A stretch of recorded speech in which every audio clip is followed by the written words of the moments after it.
अस्सलाम वालेकुम दोस्तों, मैं हूं रिजवान और आज हम बनाएंगे आड़ू का जैम या मार्मलेड, कुछ भी आप इसको कह सकते हैं। तो जैसा कि आजकल आड़ू का सीज़न है और आजकल बहुत अच्छे अच्छे आड़ू आ रहे हैं, तो हमने सोचा है कि उससे इसका मार्मलेड बनाया जाए। यहाँ पर एक बात बता दूं कि कुछ लोग पूछते हैं कि जैम और मार्मलेड में क्या फ़र्क होता है। तो हम आपको बताते चलें कि जैम जो है वो फलों का जूस बनाकर उसमें मुख्तलिफ केमिकल वगैरह या उसको पकाकर उसमें तैयार किया जाता है, जबकि मार्मलेड जो होता है ये बुनियादी तौर पर मार्मलेड तो फलों के मुरब्बे को कहा जाता है। मुरब्बा तैयार करके उसको जो है हम पीस लेते हैं, तो उसको हम बतौर जैम के भी इस्तेमाल कर सकते हैं, लेकिन असल में मार्मलेड मुरब्बे को कहा जाता है। तो जो हम बना रहे हैं आज आड़ू का, वो बुनियादी तौर पर हम मार्मलेड ही बना रहे हैं, आड़ू का मुरब्बा। तो लेकिन आप इसको बतौर जैम भी इस्तेमाल कर सकते हैं। तो बहुत आसान है और बहुत मज़ेदार ये तैयार होता है। तो आइए शुरू करते हैं। बिस्मिल्लाहिर्रहमानिर्रहीम। पहले हम इनको छीलते हैं, फिर इसको हम छोटे छोटे टुकड़ों में काट लेंगे।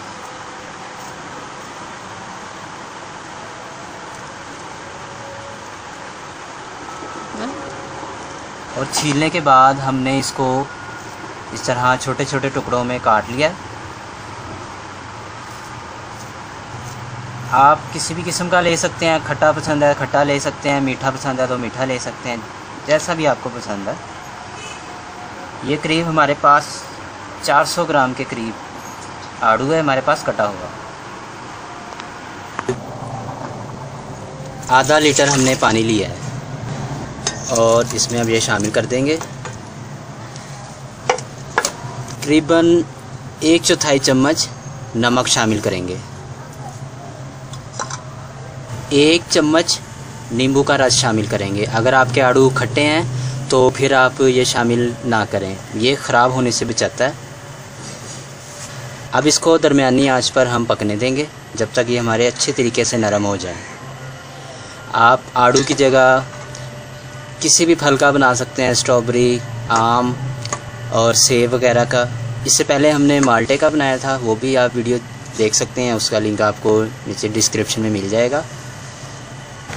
तो देखें इसमें बहुत अच्छे तरीके से उबाल आ रहा है और अब हम इसको इतना पकाएंगे कि हमारे जो है आड़ू बिल्कुल घुल जाने चाहिए। तो आप चाहें तो इसमें मज़ीद पानी शामिल कर सकते हैं।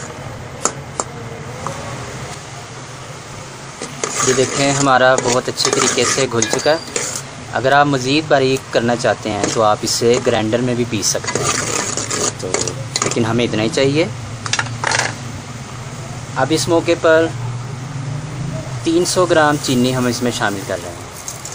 अगर आपको ज़्यादा मीठा पसंद है तो जितने आड़ू थे आपके या जिस फल का भी आप जैम बना रहे हैं उसके वज़न के बराबर ही डाला जाता है। यानी कि अगर आपके 500 ग्राम फल है आपका तो 500 ग्राम इसमें चीनी शामिल की जाती है। लेकिन अगर आपको कम पसंद है कम कर सकते हैं, ज़्यादा पसंद है तो ज़्यादा कर सकते हैं। तो हम इसको अच्छे तरीके से पकाएंगे। चम्मच हम इसमें थोड़ा चलाते रहेंगे। ये हमारा बहुत अच्छे तरीके से तैयार हो चुका है। तो इसको आपने और गाढ़ा नहीं करना, क्योंकि ये ठंडा होने के बाद भी अभी काफ़ी गाढ़ा होगा। तो इस मौके पर हम चूल्हा बंद कर देंगे और इसको थोड़ा ठंडा करेंगे। चीनी के साथ आप इसमें कुछ काला नमक और सुरख मिर्चें, काली मिर्चें वगैरह डालकर इसकी बहुत मज़ेदार चटनी भी तैयार कर सकते हैं। तो आप इसको बतौर चटनी के भी इस्तेमाल कर सकते हैं। तो अभी हमारा तैयार है, इसको ठंडा करेंगे। तो हमने एक बर्तन में निकाल लिया है, तो अब हम इसको ठंडा होने के लिए रख देंगे और उसके बाद इसको चेक कर लेंगे। हमारा ठंडा हो चुका है, तो अब हम इसको देखते हैं। बहुत ज़बरदस्त तैयार हुआ है, बहुत मज़ेदार। आप इसे ज़रूर बनाएं, इंशाल्लाह बहुत पसंद आएगा।